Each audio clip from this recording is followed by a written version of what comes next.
लोकसभा चुनाव के पहले समाजवादी पार्टी ने शीतकालीन सत्र में जातिगत जनगणना के मुद्दे को लेकर सरकार पर, भारतीय जनता पार्टी पर हमला बोला। हमारे साथ बात करने के लिए मौजूद हैं उत्तर प्रदेश सरकार में मंत्री हैं नरेंद्र कश्यप।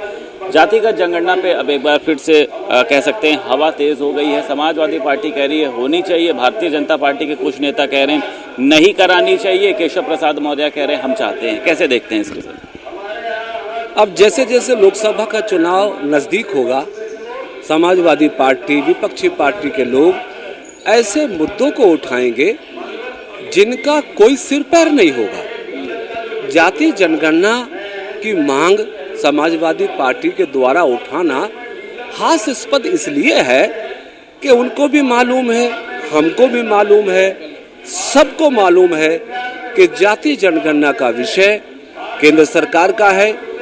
भारत का संविधान केंद्र सरकार को अधिकार देता है जाति जनगणना कराने की, तो फिर किस आधार पर समाजवादी पार्टी प्रदेश की सरकार से मांग कर सकती है जाति जनगणना की? इस पे पहले भी हमारी पार्टी की ओर से, हमारी सरकार की ओर से स्पष्ट किया गया है कि जाति जनगणना के मुद्दे पर केंद्र सरकार को फैसला लेना है। इसलिए मैं समझता हूं कि समाजवादी पार्टी को गुमराह करने के लिए, उत्तर प्रदेश की जनता को गुमराह करने के लिए ऐसे बयानों से मेरे ख्याल बचना चाहिए। बिहार में ये कहा गया कि जातिगत जनगणना कराई जाए, तो फिर उत्तर प्रदेश में सरकार क्यों नहीं करा रही है? बिहार की सरकार को बेहतर बता रहे हैं।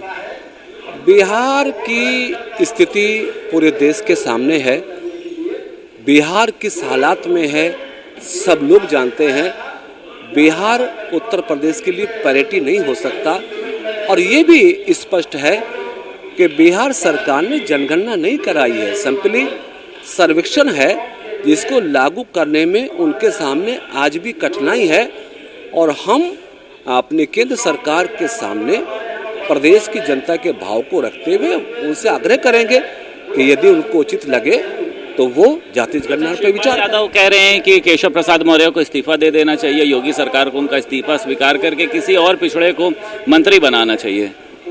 शिवपाल यादव जी के कहने से हमारे डिप्टी सीएम श्री केशव प्रसाद मौर्य जी इस्तीफा थोड़ा ही देंगे।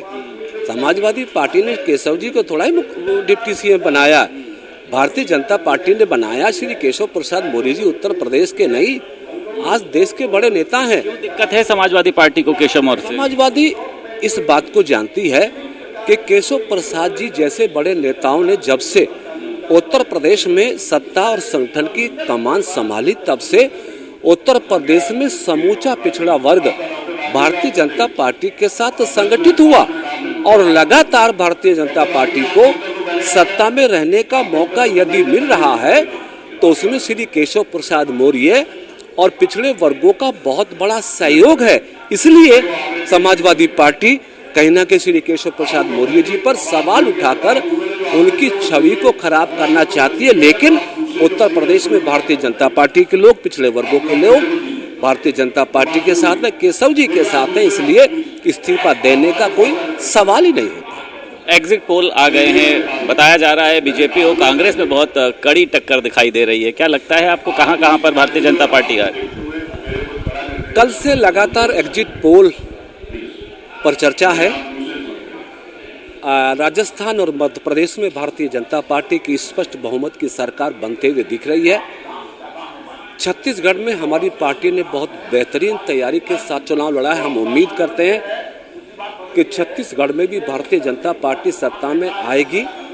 तेलंगाना और दूसरे राज्यों में भी हमारी पार्टी ने अच्छा किया है, उन प्रदेशों में भी हमारी पार्टी को आगे बढ़ने का मौका मिला। बहुत शुक्रिया बात करने के लिए। उत्तर प्रदेश सरकार में मंत्री नरेंद्र कश्यप हमारे साथ मौजूद थे। लखनऊ से वीडियो जर्नलिस्ट हरिओम के साथ संदीप खेर, भारत समाचार।